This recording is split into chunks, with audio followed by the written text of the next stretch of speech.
total prácticamente copia a la función de costo variable medio.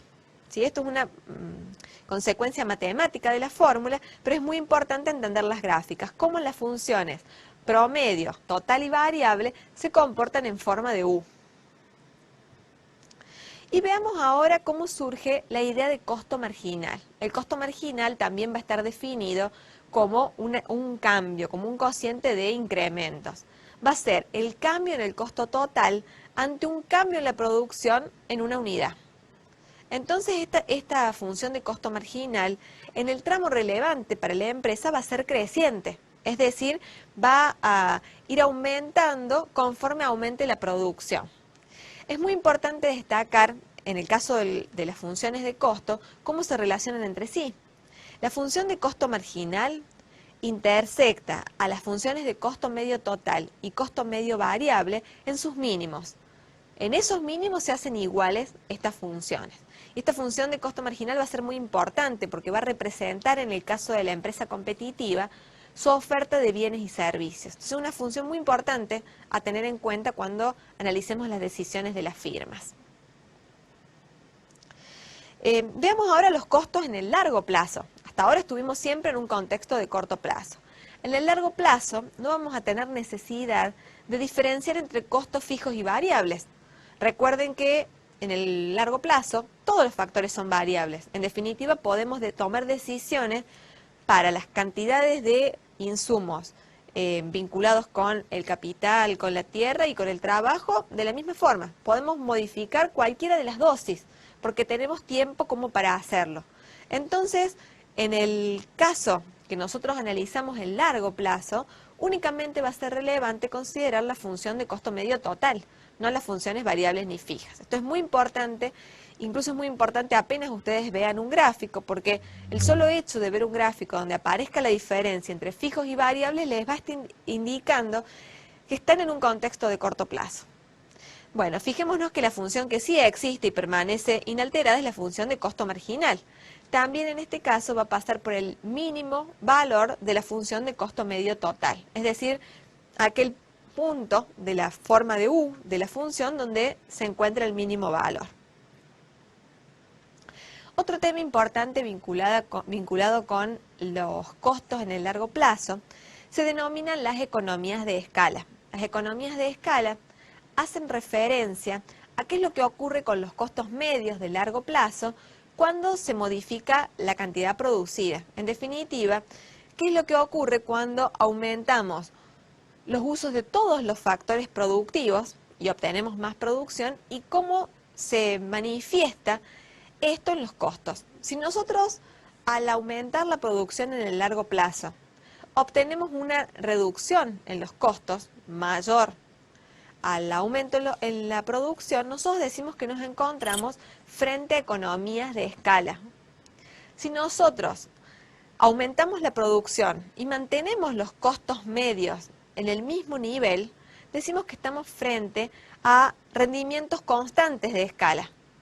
Y si nosotros, por el contrario, aumentamos la producción en el largo plazo, pero frente a eso tenemos un aumento considerable en los costos medios de largo plazo, decimos que estamos frente a deseconomías de escala o a rendimientos decrecientes de escala.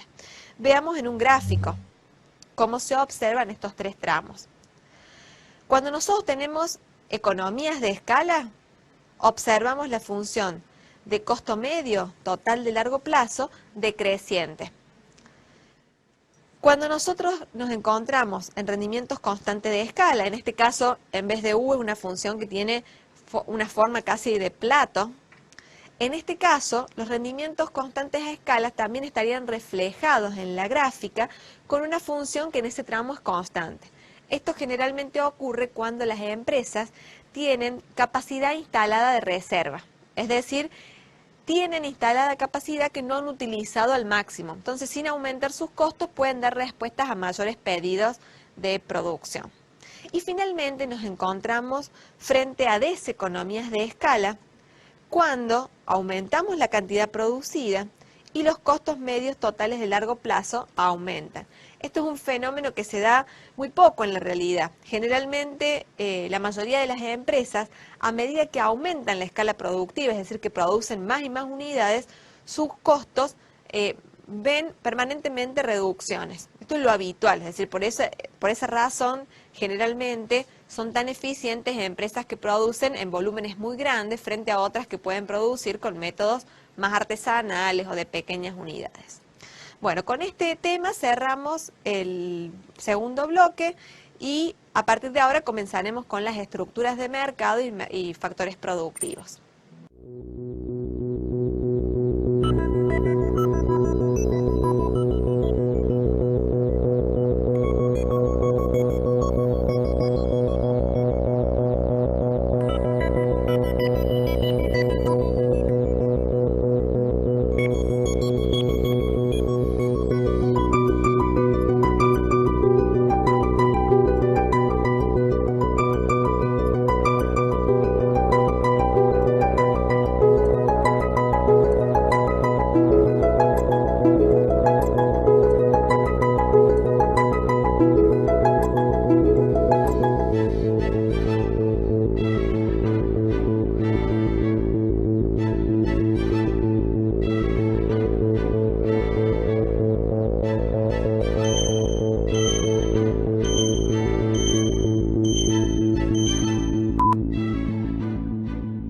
Bueno, comenzaremos ahora a ver cómo operan las empresas que trabajan en mercados competitivos, es decir, aquellos mercados donde son muchas las empresas que están interactuando. Vamos a ver ahora sus características. Operan muchos vendedores y muchos compradores, es decir, son muchos los actores que intervienen en el lado de la oferta y en el lado de la demanda.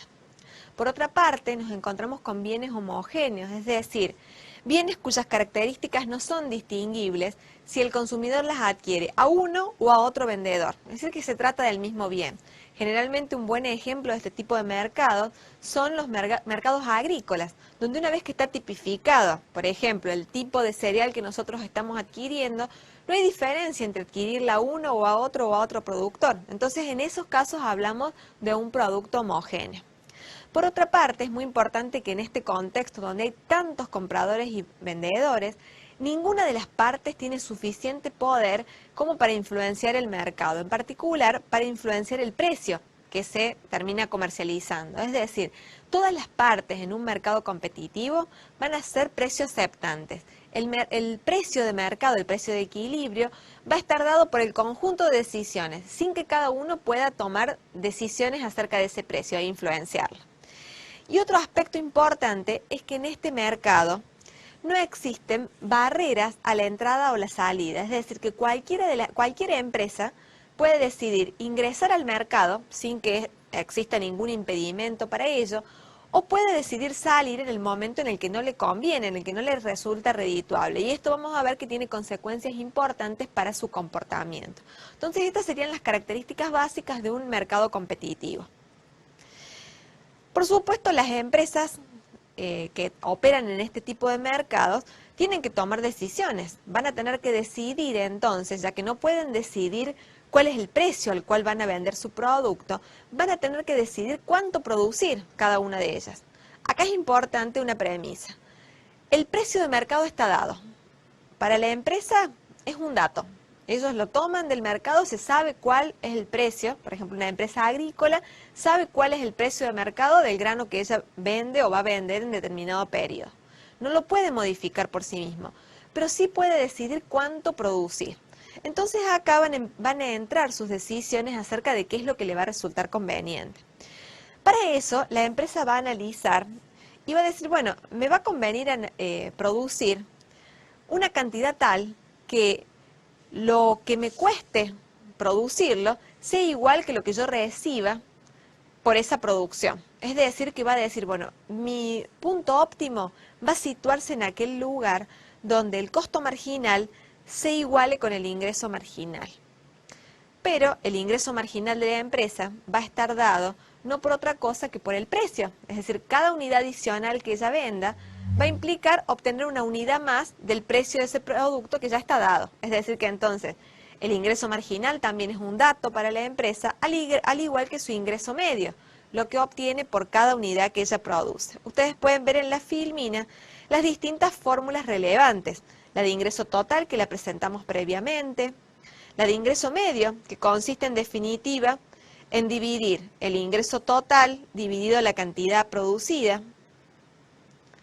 Pero como el ingreso total no es otra cosa que el producto del precio por las cantidades, si nosotros simplificamos las cantidades, el ingreso medio podemos ver que es el precio. Y lo mismo para el ingreso marginal. El cambio en el ingreso total sobre el cambio en la cantidad desde cuando incorporamos una unidad va a implicar obtener una unidad más de precio como ingreso. Entonces, en competencia es muy importante recordar que se verifica siempre que el ingreso medio es igual al ingreso marginal e igual al precio. Esto lo va a tener en cuenta la empresa y va a tomar sus decisiones.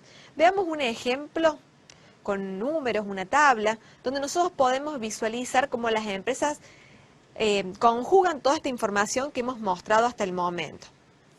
Veamos una empresa para la cual tenemos que es competitiva, entonces cualquiera sea la cantidad de unidades que ella ofrezca en el mercado, va a recibir 6 pesos por unidad, ya sea que produzca 0 unidades, 4 o 9. Siempre recibe la misma cantidad por cada unidad que vende. Esto nos permite construir la función de ingreso total y nos permite considerar cuáles van a ser los beneficios totales, teniendo en cuenta la información sobre costos. Recuerden que los beneficios son la diferencia entre los ingresos menos los costos. Entonces la empresa dice, bueno, yo me quiero situar en aquel valor, en aquella cantidad a producir, en la cual el beneficio se haga máximo. Y ella determina, por ejemplo, que ese beneficio máximo se da cuando se alcanzan las 7 unidades de beneficio. Porque a partir de ese punto ya los beneficios también comienzan a decrecer. Así que la función de beneficios también tiene una forma de parábola. Entonces se da cuenta que esa decisión óptima se produce en aquel punto para el cual el costo marginal se iguala con el ingreso marginal o lo que es lo mismo con el precio y el ingreso medio. Esta deducción va a ser muy importante porque va a permitir que las empresas decidan, bueno, cuánto me conviene producir en este contexto en el que no puedo decidir el precio. Lo único que puedo decidir van a ser las cantidades. Veamos la gráfica en un caso muy simple donde hemos ilustrado los datos del ejercicio de la tabla anterior, donde estaba representada una función de costo marginal lineal, bien sencilla. Y nosotros podemos ver que esta empresa obtiene los máximos beneficios en tanto produzca 5 unidades y que coincide justamente con aquel punto donde se igualan el ingreso marginal con el costo marginal, es decir, donde se cortan ambas funciones. Esta va a ser la decisión que pueden llegar a tomar las empresas. Veamos cómo es el esquema donde la empresa toma sus decisiones en el caso competitivo. Fíjense qué es lo que ocurre. El precio está dado, está representado por la línea negra en nuestro gráfico en la filmina. Y la empresa entonces va a decidir producir la cantidad óptima, que la hemos representado con una Q estrella, cuando se igualen el costo marginal en la línea naranja de puntos con el precio o ingreso marginal. Nosotros acá también tenemos representadas las funciones de costo medio total y la función de costo variable medio. Estas funciones le van a permitir a la empresa analizar otras decisiones.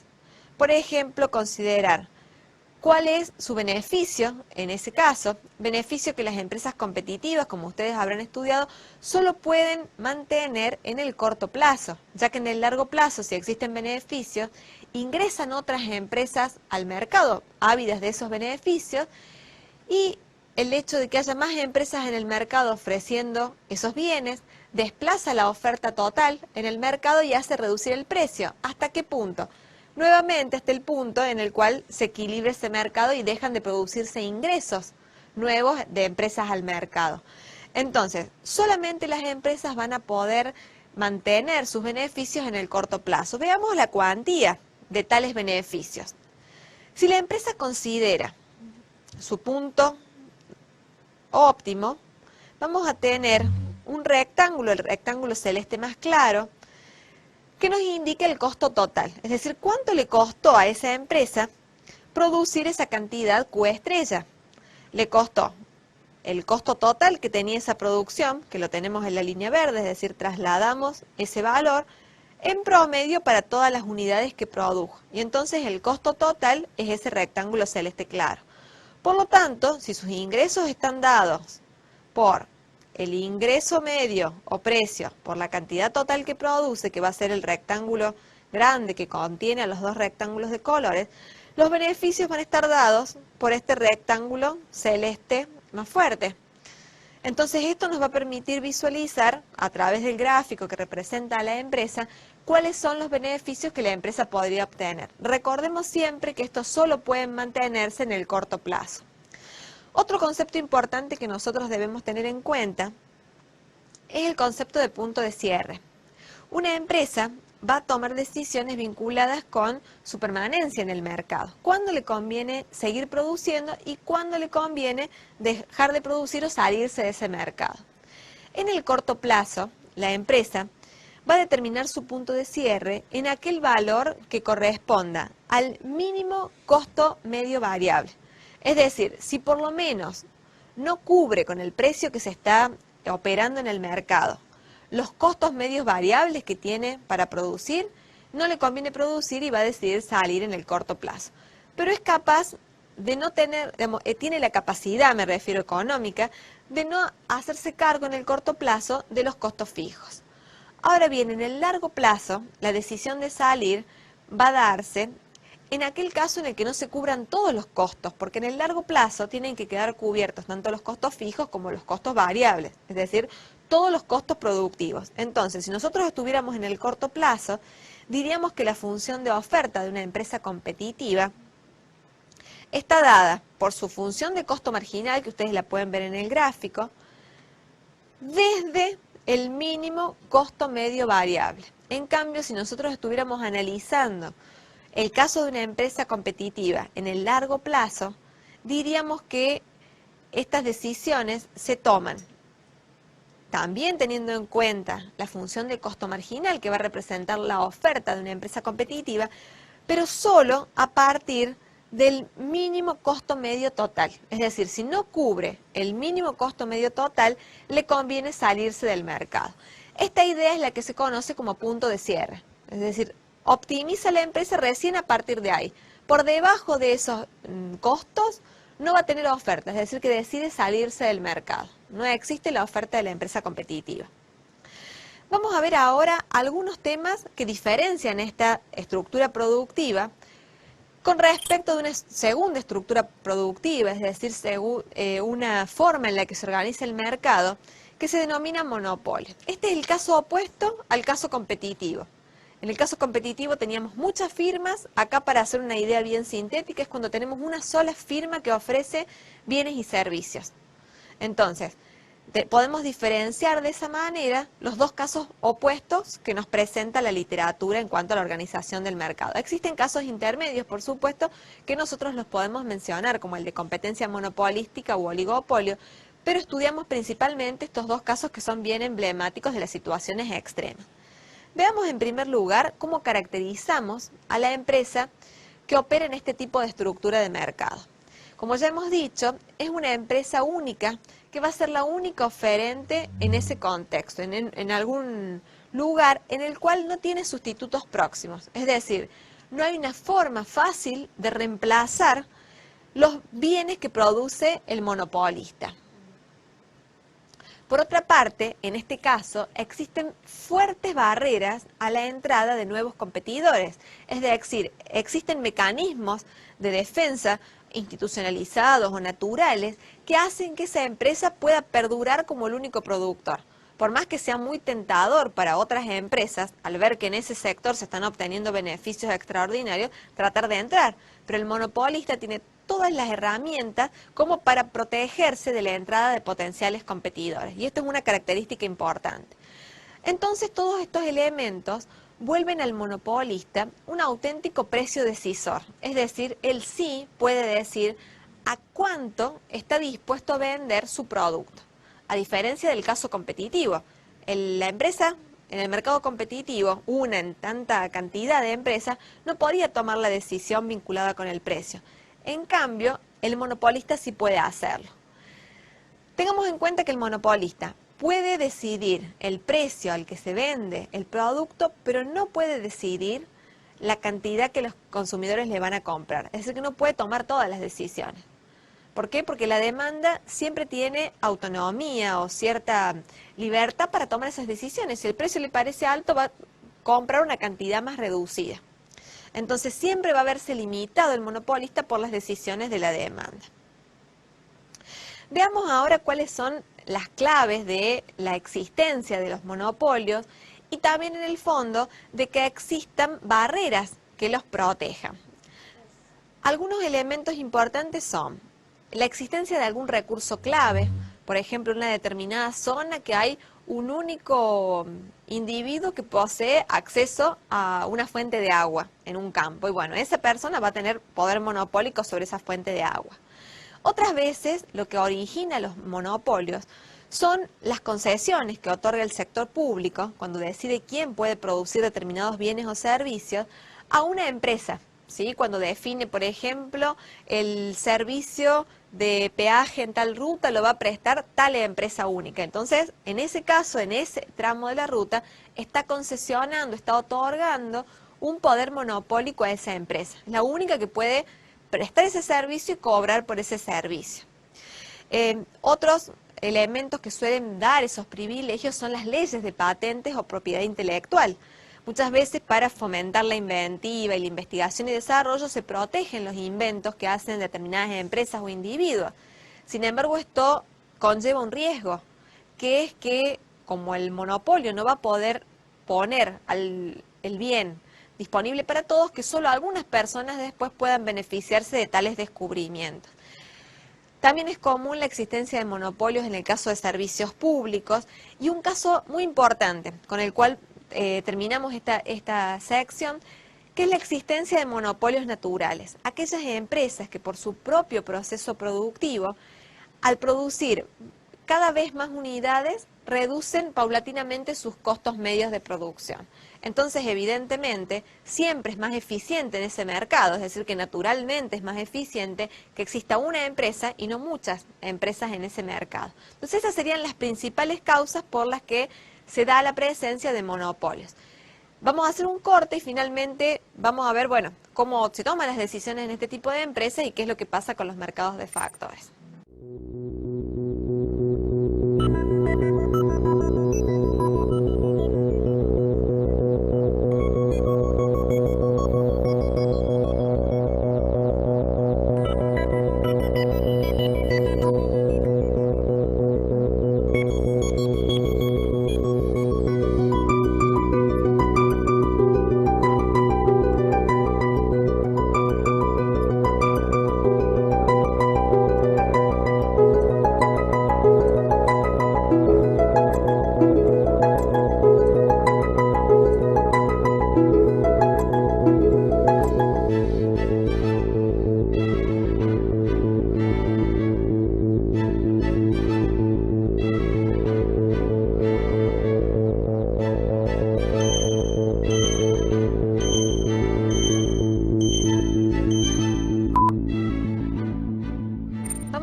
¿Cuáles son las claves de las decisiones que puede tomar el monopolista? En primer lugar, se va a preguntar, como toda empresa, ¿cuánto debo producir para obtener los máximos beneficios? Por supuesto, el monopolista también va a perseguir esta regla. Bueno, la cantidad óptima la va a encontrar nuevamente en aquel punto donde se igualen el ingreso marginal con el costo marginal.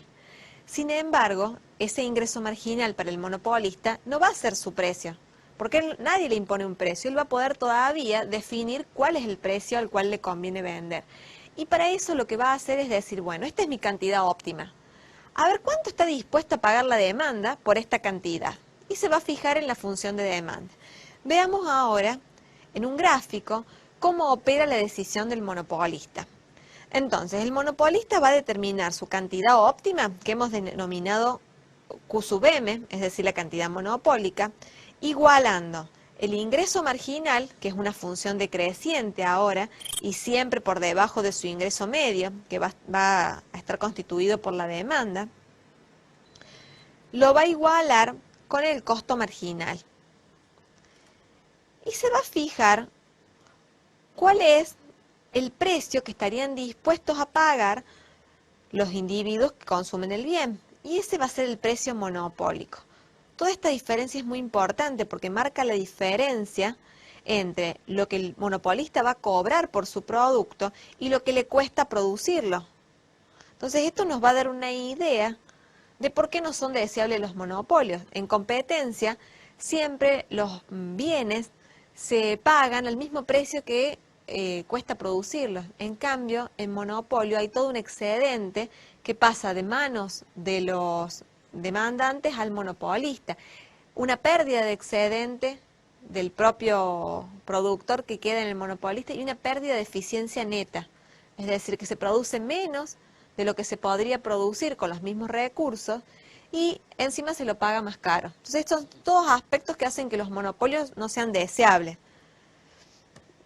Entonces, esta razón hace que generalmente, sumado a la idea de tratar de que nadie detente tanto poder en el mercado, deriven en que muchas políticas que suelen desarrollarse a partir de los sectores públicos o incluso de las propias asociaciones de consumidores tiendan a limitar los poderes que tienen los monopolistas. Veamos cuáles serían, ustedes van a poder seguir en las fílminas, algunas formas que hay de regular las actividades de los monopolios o controlar sus efectos sobre el precio, es decir, limitar su accionar. Una manera es a través de las leyes antimonopolio, es decir, todo el conjunto de legislación que permite que cuando hay una acción que parece derivar una reducción de la competencia en la empresa, quienes son protagonistas de tal acción tengan que por lo menos demostrar que no van a tener conductas anticompetitivas. Esto se suele dar generalmente cuando se fusionan grandes empresas y que entonces gran parte de todo el mercado queda en las decisiones de una única empresa.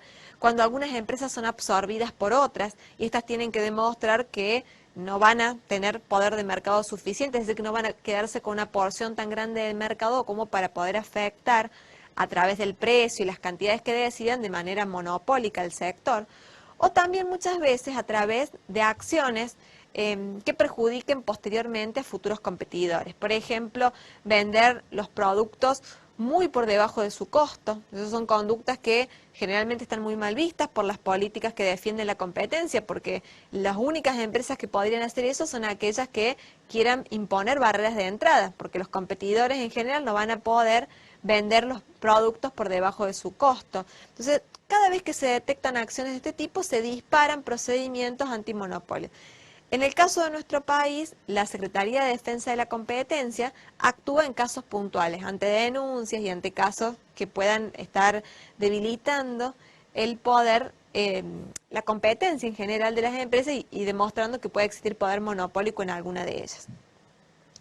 Entonces, también se tratan de evitar las fusiones, como hemos dicho, y el problema con estos casos es que hay veces que con las fusiones o la integración vertical u horizontal de empresas, pueden reducirse los costos de producción. Entonces hay como una especie de elección que hay que hacer entre un mercado más competitivo o un mercado con menores costos productivos y más eficientes. Entonces es una decisión importante, que es lo que puede pasar, sobre todo en presencia de monopolios naturales, como hemos hablado antes, es decir, cuando la propia función de producción que tiene ese tipo de empresa demuestra que a medida que más produzcan, más reducidos son sus costos. Otras formas que tienen de regularlos los poderes públicos es a través del control de tales monopolios naturales. Generalmente a los servicios públicos, por ejemplo, se les imponen controles muy importantes para definir esos precios y que no sea la propia empresa productora del servicio público, la que está concesionada, por ejemplo, la que pueda definir cuáles van a ser los precios de tales productos. Entonces se controla de tal manera. Y otra forma es poniendo bajo propiedad pública, es decir, producción del mismo Estado de ciertos bienes claves. Una última acción sería no hacer nada y no tomar intervención y que el mercado opere por su cuenta. Entonces, con esto cerramos el tema del monopolio y vemos finalmente algunas claves vinculadas con el mercado de factores productivos. En primer lugar, tenemos que recordar quiénes constituyen las diferentes partes de un mercado de factores. La oferta va a estar dada por aquellos que ofrecen los servicios de los factores productivos de los cuales son poseedores. Y la demanda va a estar dada por las firmas, que son quienes contratan a los factores productivos. Recordemos el diagrama de flujo circular, un modelo que ustedes aprendieron en el primer módulo de la materia, donde quedaba claro que las empresas son quienes van al mercado de factores productivos a contratar factores productivos a cambio de lo cual pagan salarios, alquileres y beneficios. Y que los hogares son quienes ofrecen sus servicios productivos, es decir, quienes entregan tales bienes a las empresas, tales factores o insumos productivos a las empresas para la producción, a cambio de lo cual reciben sus ingresos. Entonces, repasamos esto y vemos cómo está totalmente integrado con nuestros mercados. Y es muy importante acordarse siempre esto, porque es muy común que confundan a la oferta de factores con la oferta de bienes. Y esto es muy importante visualizarlo como separado. Si bien ambos tipos de mercado están fuertemente vinculados, porque la demanda de factores productivos que hace una empresa es una demanda derivada, es una demanda que depende de qué es lo que está ocurriendo en el mercado de bienes. Generalmente, si el mercado de bienes está en una situación tal que se pueden vender suficientes productos y el precio es interesante, entonces se van a demandar todos los insumos de los factores productivos que hacen falta para tal producción. Caso contrario, no se van a requerir. Entonces, es muy importante tener en cuenta que son mercados que tienen una profunda vinculación, porque, por ejemplo, la demanda de factores tiene mucho que ver con la productividad que tales factores tienen, y esa productividad deriva en la producción de los bienes que se lleva al mercado. Entonces, en este diagrama, ustedes podían ver cómo se relacionan fuertemente lo que pasa en el mercado de los bienes producidos por la empresa y lo que pasa en el mercado de factores productivos. Veamos el caso de una empresa individual. ¿Cómo decide, por ejemplo, la demanda de un factor productivo, el factor trabajo, una única empresa? Esta empresa, vamos a suponer, decir nuevamente algo importante de los modelos, explicitar los supuestos, vamos a suponer que es tomadora de precios, es decir, que trabaja en competencia perfecta, es tomadora de precios en el mercado de bienes que ella produce, y a su vez es tomadora de salarios, no define el salario que se paga en ese mercado. Es decir, que ella es una pequeña parte de todas las empresas que contratan servicios de factores productivos en ese mercado.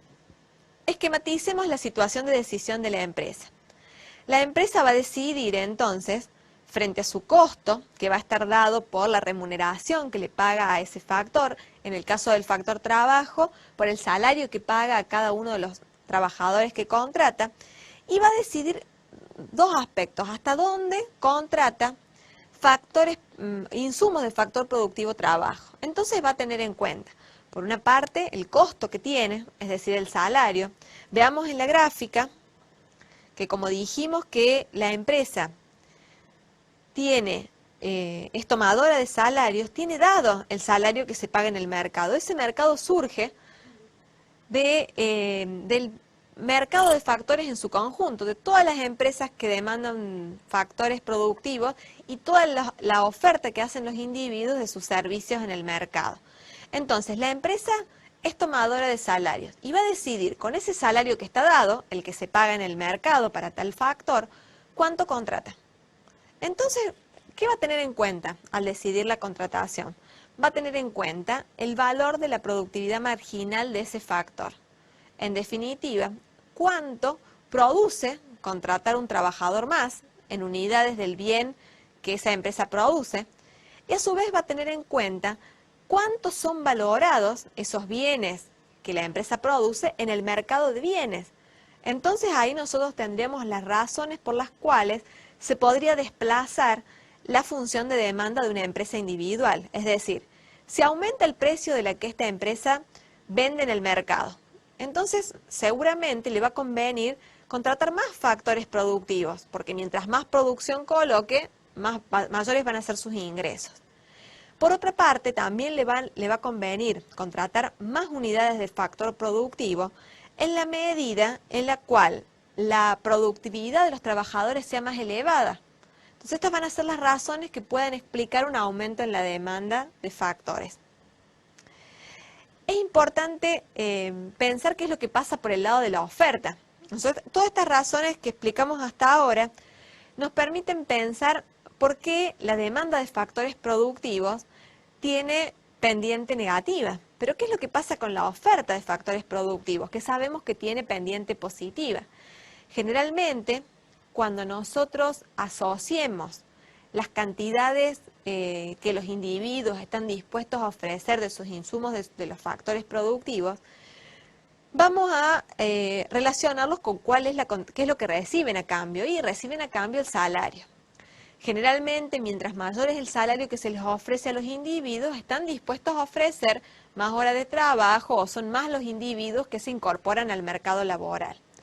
Pero en el caso de la demanda individual de un sujeto es importante tener en cuenta que muchas veces en la literatura económica se lo reconoce, que es una función particular, que puede tener pendiente positiva al inicio, es decir, que al principio, para salarios cada vez más elevados, es normal que las cantidades ofrecidas de servicios de factores productivos sean cada vez más elevadas. Así que los individuos tengamos cada vez más disponibilidad a trabajar a medida que nos aumenta el salario.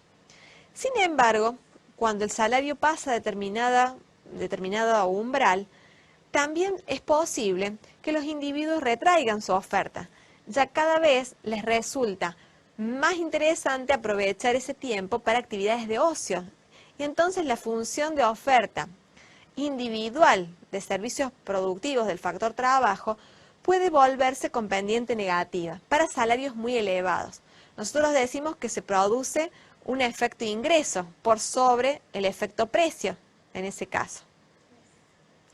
Entonces, tenemos todos los factores que hacen que también para el mercado de trabajo tengamos una demanda con pendiente negativa y una oferta con pendiente positiva. Con esto cerramos todos los temas importantes del módulo 4 y vamos a repasar los aspectos claves que hemos desarrollado para cerrar la clase. Hoy en particular hemos trabajado con el tema de las funciones de producción. Analizamos cómo la función de producción sintetiza las cantidades que vamos a producir en función de los insumos productivos que requiramos y que empleemos y el modo de producción que tengamos. Presentamos las principales medidas de productividad, productividad media, productividad marginal y cómo se representan gráficamente, y cada una de las medidas de costos importantes para la toma de decisiones. Los costos totales, los costos fijos, los costos variables, los costos medios y los costos marginales. Cada una de esas medidas luego aparecen al recorrer las decisiones que se dan en las distintas estructuras de mercado. Presentamos luego las dos principales estructuras de mercado, el casos opuestos por otra parte, el caso competitivo y el caso monopólico. En cada una de ellas vimos cuáles son los puntos a través de los cuales las decisiones son optimizadas, es decir, cuál es la producción que les permite maximizar sus beneficios. En el caso de los monopolistas, presentamos cuáles serían algunas maneras también de limitar su poder monopólico. Presentamos quiénes integran la oferta y la demanda de mercados de factores productivos. Mencionamos cómo deciden las empresas cuántos trabajadores contratar, es decir, cómo tienen en cuenta el valor de la productividad marginal al decidir frente a un salario que está dado cuántos trabajadores van a ingresar al proceso productivo en cierto momento. Y finalmente, cuando nosotros hacemos interactuar a la oferta y la demanda total en el mercado de factores, definimos cómo se soluciona, por ejemplo, en el caso de los salarios, cómo se soluciona en el caso del mercado de trabajo, el salario de equilibrio. Con esto terminamos de desarrollar el segundo módulo de la materia. Yo los despido hasta la próxima semana, en la cual vamos a desarrollar el tercer módulo de principios de economía.